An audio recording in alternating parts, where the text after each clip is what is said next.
Muy buenos días, queridos amigos de Radio María. Continuamos con nuestro programa dedicado a este gran santo doctor de la Iglesia, San Juan de Ávila. Hoy leeremos y comentaremos el capítulo 67, el último de esta larga sección que el santo ha dedicado, como recordáis, al conocimiento propio, es decir, a que cada uno conozca de veras quién es, para que conociendo quiénes somos, conozcamos verdaderamente, o mejor dicho, podamos conocer verdaderamente a Dios, fuente y origen de todo bien. Este capítulo funcionaría a modo de resumen, un resumen conclusivo. No hace alusión el maestro a nada especial, pero sí nos recuerda de quién dependemos en todo nuestro existir diario. Le pedimos al Espíritu Santo, como siempre, que venga a nuestra alma, que por su medio moren en nosotros las tres divinas personas y que unidos a Dios, habitados por Él, con la intercesión de la Virgen, podamos verdaderamente sacar provecho de la sencilla lectura y comentario de este capítulo de la Audifilia. Comienza así: Considerad, pues, doncella, con atención estas palabras de San Agustín, y veréis cuán ajena debéis de estar de atribuir a vos gloria alguna, no solamente de levantaros de vuestros pecados, mas de teneros que no tornaseis a caer, porque así como os dije que, si la mano de Dios de vos se apartase, en aquel punto tornaríais al abismo de vuestra nada en que antes estabais, así, apartando Dios su guarda de vos, tornaríais a los pecados y a otros peores, que donde Él os sacó. Sed por eso humilde y agradecida a este Señor, de quien tanta necesidad en todo tiempo tenéis, y conoced que estáis colgada de Él, y que todo vuestro bien depende de su mano bendita, según dice David: en tus manos, Señor, están mis suertes. Y llama suertes a la gracia de Dios y a la eterna predestinación, las cuales, por la bondad de Dios, vienen y se conceden a quien se conceden, y así como si Él os quitase el ser que os dio, os tornaríais nada, así, quitándoos la gracia, quedaréis pecadora. Podríamos recordar el texto de San Agustín al que hace alusión, que fue el que se leyó la semana pasada, el que leyó el padre Fernando, pero que merece la pena volverlo a escuchar. En síntesis, para que nos ayude a escucharlo con atención, viene a decir San Agustín, y lo que aquí nos recuerda San Juan de Ávila, que estamos colgados de Dios, estamos colgados completamente de las manos de Dios, en varios sentidos, en nuestra vida. En primer lugar, somos, es decir, existimos porque el que es el mismo ser con mayúsculas, el ser subsistente, se llama así en un lenguaje más teológico, nos sostiene, es decir, nos mantiene en el ser. Somos porque hay uno que es, con mayúsculas, que es Dios. Bien, eso es lo primero. Si Dios no dejara de sustentar, no seríamos. Y segundo, si Dios no nos diese su gracia, es decir, si no se nos diese Él mismo, porque la gracia primera y fundamental es la autodonación del mismo Dios, Dios mismo viviendo en nuestra alma, que ciertamente luego transforma nuestro corazón, es decir, crea un hábito. Bien, pues si Dios no nos diese su gracia, para la cual tenemos que colaborar libremente, entonces podríamos caer en los peores pecados. Por eso, hermanos, seamos humildes, no juzguemos que tal o cual hace esto o aquello, como escucharemos de nuevo ahora que dice San Agustín, porque sin la gracia de Dios seríamos capaces de los peores pecados. Uno no puede creerse que porque ya tenga una situación de vida, porque tenga unas cualidades, unos dones, porque tenga una gracia recibida por parte de Dios, ya no va a caer. No. Esa sería quizás la mayor presunción que pueda haber, pensar que no puedo caer. Al contrario, la humildad nos lleva a considerar que si no caemos es porque Dios nos sostiene, que si no soy capaz de los peores pecados es porque Dios con su gracia ciertamente me sostiene y me lo impide. Bien, pues escuchemos, como digo, con atención este texto de la semana pasada de San Agustín, que ciertamente merece mucho la pena. Decía así San Agustín: yo, Señor Dios nuestro, confieso a ti mi pobreza, y a ti sea toda gloria, porque tuyo es todo el bien que yo haya hecho. Yo confieso, según me has enseñado, que otra cosa no soy sino vanidad y sombra de muerte, y un tenebroso abismo, tierra vana y vacía, que sin tu bendición no hace fruto, sino confusión y pecado y muerte. Si algún bien en cualquier manera tuve, de ti lo recibí. Cualquier bien que tengo tuyo es, de ti lo tengo. Si algún tiempo estuve en pie, por ti lo estuve, mas cuando caí, por mí caí, y siempre me hubiera estado caído en el lodo si no me hubieras levantado tú, y siempre estuviera caído si tú no me hubieras alumbrado. Cuando caí, nunca me hubiera levantado si tú no me hubieras dado tu mano, y después que me levantaste, siempre hubiera caído, si no me hubieras tenido. Muchas veces me hubiera perdido, si tú no me hubieras guardado. Y así, Señor, siempre tu gracia y tu misericordia anduvo delante de mí, librándome de todos los males, salvándome de los pecados, despertándome de los presentes, guardándome de los porvenir, y cortando delante de mí los lazos de los pecados, quitando las ocasiones y causas. Porque si tú, Señor, esto no hubieras hecho, todos los pecados del mundo hubiera yo hecho, porque sé que ningún pecado hay que en cualquier manera lo haya hecho un hombre, que no lo pueda hacer otro hombre, si se aparta el guiador, por el cual es hecho el hombre. Mas tú hiciste que yo no lo hiciese, y tú mandaste que me abstuviese, y tú me infundiste gracia para que te creyese, porque tú, Señor, me regías para ti, y me guardabas para ti, y me diste gracia y lumbre para no cometer adulterio y todo otro pecado. Como vemos, es una maravilla este texto del libro de las Confesiones de San Agustín, que cita aquí San Juan de Ávila. Estamos ciertamente colgados en las manos de Dios, con lo cual sería bueno meditar profundamente esta gran verdad. Así evitaremos, por un lado, falsas ilusiones sobre quiénes somos, por un optimismo presuntuoso, creyéndonos perfectos por nosotros mismos, como también evitaremos un desaliento, es decir, exagerar las faltas y los pecados. Fijaos qué curioso, en ambos extremos, tanto creernos perfectos como desalentarnos, se ve claramente que es tentación porque nos lleva, ¿a qué nos lleva? Nos lleva a la inacción, es decir, a no hacer nada, a la tibieza. El perfecto, porque se cree perfecto, total, ya. ¿Qué más va a hacer si ya es perfecto? Ni se plantea practicar la virtud. Y el desalentado, porque piensa que es incapaz, que está completamente en el lodo, con lo cual, ¿qué más va a hacer si en el lodo está y de ahí no puede salir? Bien, claramente, como digo, es ambos extremos tentación.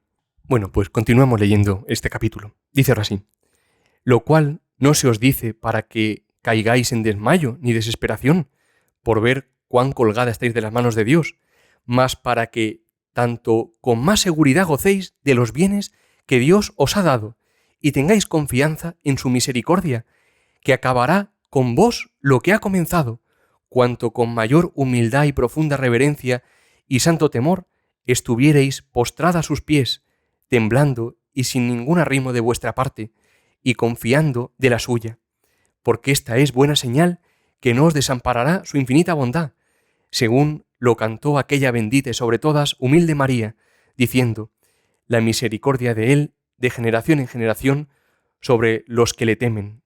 El sabernos colgados de las manos de Dios no es, dice aquí San Juan de Ávila, para que vivamos como en una especie de inseguridad, como si fuésemos una marioneta que un Dios caprichoso maneja a su antojo y que está suspendida por finos hilos que fácilmente se pueden romper en cualquier momento. No.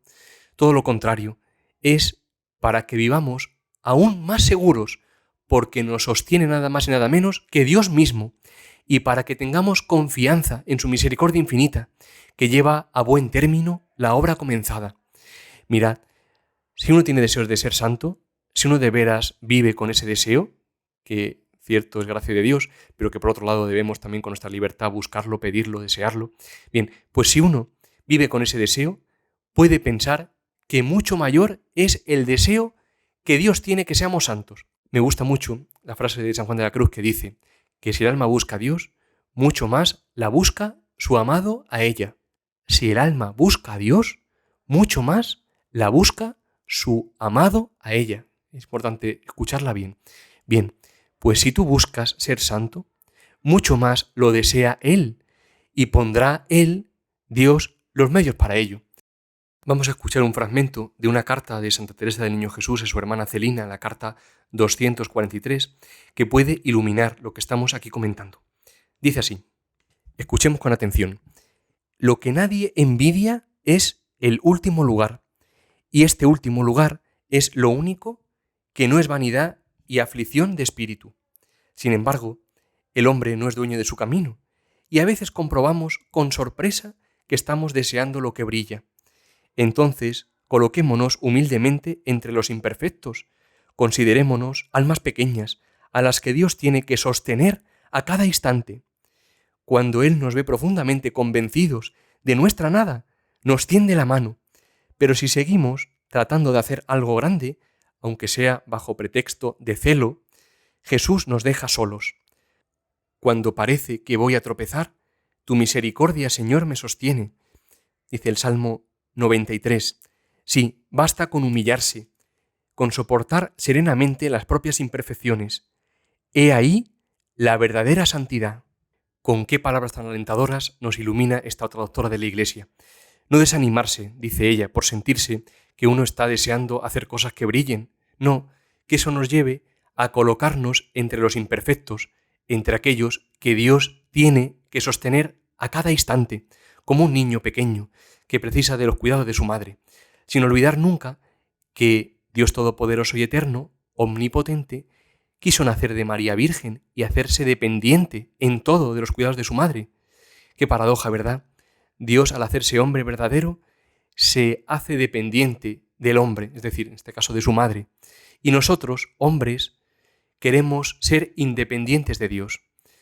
Pues en la dependencia de Dios, consecuencia de nuestras imperfecciones vividas serenamente, radica la santidad. Bien, pues continuamos leyendo.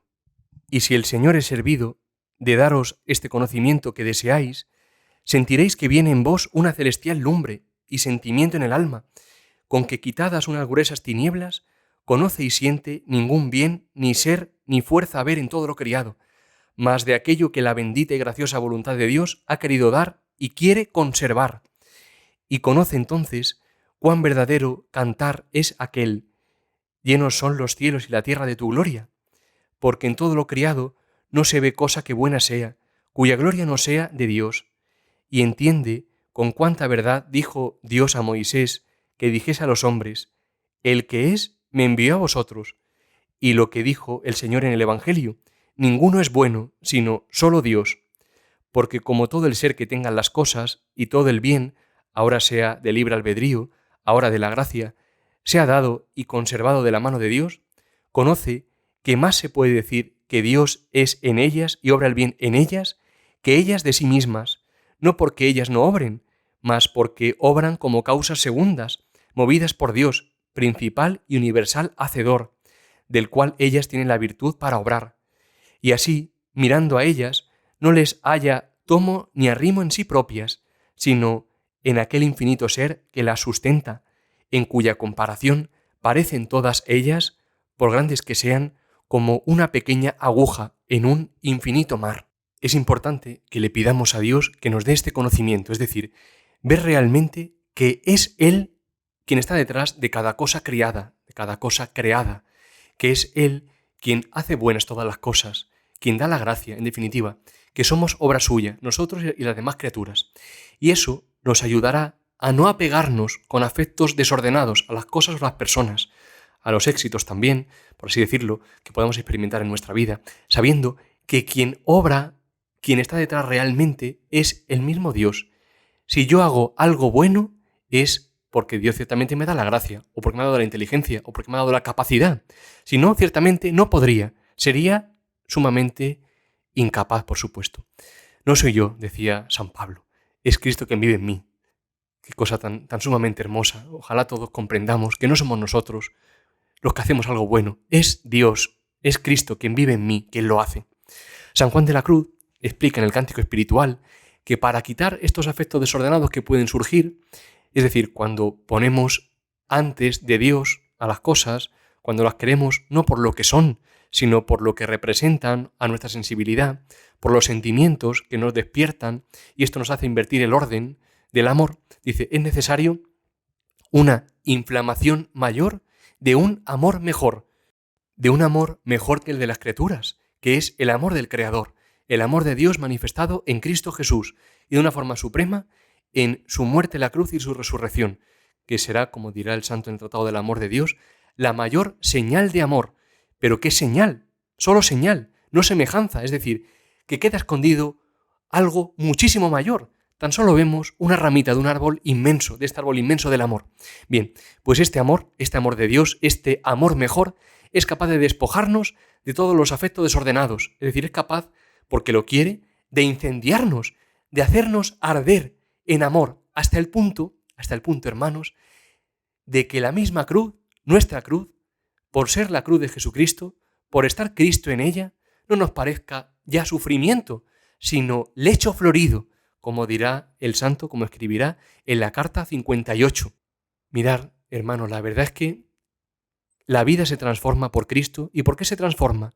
Porque lo más duro que hay en la vida, que es el sufrimiento, con Cristo adquiere un sentido. No solo un sentido, sino que se convierte en camino para el cielo. Es decir, se convierte en motivo de unión con Jesucristo y, por tanto, en ocasión de gozo por estar al lado del amado, unidos al amor de nuestra vida, que es Jesucristo.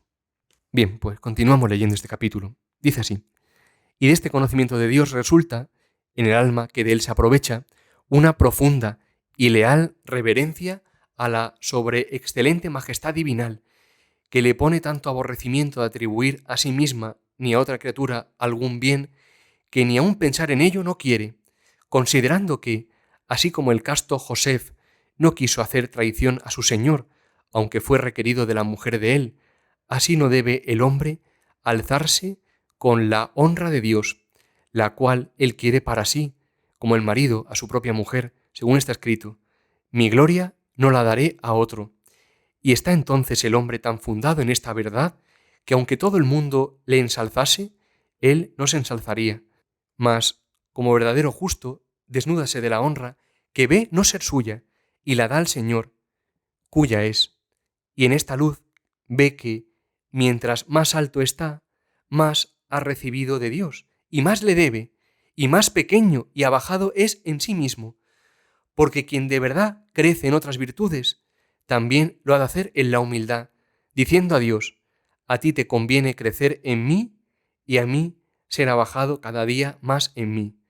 Es decir, quien realmente ha conocido que es Dios el fundamento de todo, que todo lo que tiene no proviene de sí, que sus cualidades no son suyas, son dadas gratuitamente por Dios, que sus fuerzas no son suyas, son de Dios, que su inteligencia no es suya, es de Dios, quien se la ha dado, hasta que sus debilidades ni siquiera son queridas por él mismo, sino que es Dios quien en su providencia infinita las ha permitido para él, para que Dios quede más honrado y glorificado. Pues bien, quien esto conoce, y lo conoce de veras, jamás atribuirá a sí mismo bien alguno, es decir, no se elevará por encima de los demás por los éxitos que esté cosechando, no, porque esto sería una traición, un fraude al verdadero autor. Mirad, muy sencillo, para que lo veáis con un ejemplo muy gráfico. Si uno publica un libro con su nombre sin ser realmente suyo, este tal es un falsante, un usurpador, pues si yo me alzo con la honra por tal o cual cosa hecha, soy un farsante, estoy usurpando nada menos que el lugar que le corresponde a Dios mismo. Por eso la humildad, es decir, andar en la verdad de lo que somos y de lo que es Dios, es la piedra de toque de la santidad. Perdonadme que acuda en esta ocasión de nuevo a la Santa Doctora de Lisieux, a Santa Teresita del Niño Jesús, pero tiene una historia, en la historia de su alma, preciosa, un suceso muy bonito que puede iluminarnos mucho. Dice así, ella escribe: yo nunca he obrado como Pilato, que se negó a escuchar la verdad. Yo siempre le he dicho a Dios: Dios mío, yo quiero escucharte. Por favor, respóndeme cuando te digo humildemente: ¿qué es la verdad? Haz que yo vea las cosas tal cual son, y que nunca me deje engañar por las apariencias. Escucha una historia muy divertida, dice ella. Un día, después de mi toma de hábito, Sor San Vicente de Paúl, una religiosa del convento con ella, me encontró en la celda de nuestra madre y exclamó: «¡Pero qué cara de bienestar! ¡Qué fuerte está esta chica! ¡Y qué gorda!». Yo me fui toda confusa por el cumplido, cuando he aquí que Sor Madalena me para delante de la cocina y me dice: «¿Pero en qué te estás convirtiendo, mi pobrecita Sor Teresa del Niño Jesús? Estás adelgazando a ojos vista. A este paso, con este semblante que hace temblar a cualquiera, no podrás guardar mucho tiempo la regla».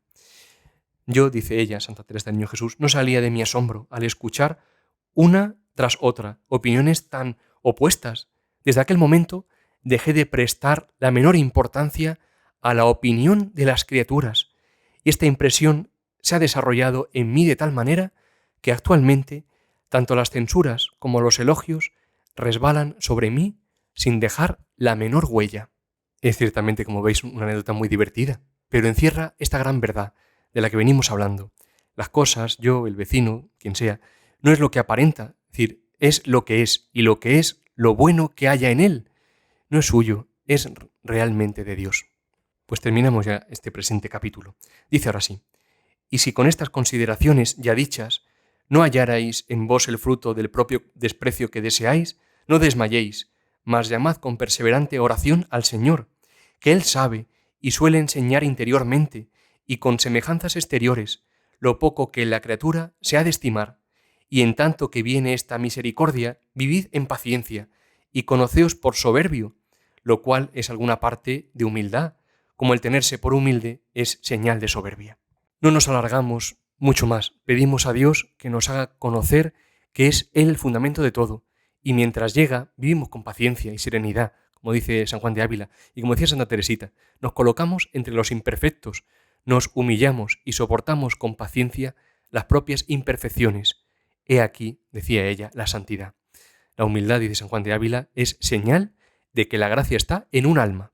Si quieren volver a escuchar el programa pueden hacerlo como siempre en la sección podcast de www.radiomaria.es y pueden como siempre hacer cualquier indicación al Padre Fernando o a un servidor en el correo electrónico sanjuandeavila@radiomaria.es. Que San Juan de Ávila interceda por nosotros ante el Señor y que por nuestra parte busquemos siempre el reino de Dios y su justicia, es decir, que lo conozcamos a Él y nos conozcamos a nosotros, sabiendo que todo lo demás se nos dará por añadidura. Buenos días, queridos amigos, y que Dios os bendiga.